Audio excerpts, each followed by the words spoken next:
Hi மக்களே, இன்றைக்கு நாம் அனைவரும் பெற்றோர்கள் தினத்தை கொண்டாடி கொண்டு இருக்கின்றோம்.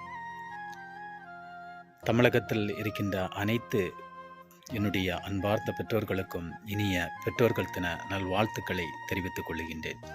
அவர்களுக்காக ஒரு குட்டி கவிதை. அம்மா, உன் கருவறையில் என்னுடைய வாழ்க்கையானது தொடங்கியது.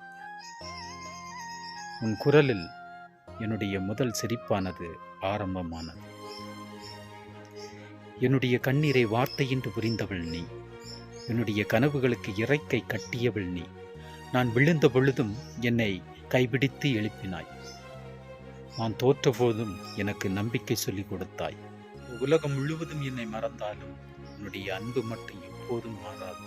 நீ என்னுடைய முதல் ஆசிரியர், நீ என்னுடைய முதல் தோழி, நீ என்னுடைய முதல் தெய்வம். தன்னுடைய வாழ்க்கை முடிகின்ற தருவாயில் கூட தன்னுடைய பிள்ளைகளை பார்க்க வேண்டும், தன்னுடைய கணவனை பார்க்க வேண்டும் என்று கூறிக்கொண்டே தன்னுடைய உயிரை மாய்த்து கொள்ளுகின்ற அம்மாதான் இந்த உலகத்தில் இன்றும் தெய்வமாக நம்மளால் போற்றப்பட்டு தன்னுடைய குழந்தைகளுக்காகவும் தன்னுடைய கணவர்களுக்காகவும் தன்னுடைய வாழ்க்கையிலே வருகின்ற அத்தனை துன்பங்களையும் வெளியே சொல்லாமல் தனக்குள்ளேயே பூட்டி வைத்து கொண்டு தன்னுடைய வாழ்நாள் முழுவதும் தன் மனதிற்குள்ளே அதை சுமந்து கொண்டே வாழக்கூடிய ஆற்றல் யாருக்கு இருக்கென்று கேட்டால் அது நிச்சயமாக பெண் தெய்வமான அம்மாக்களுக்கு மட்டுமே என்றே நான் சொல்லுவேன்.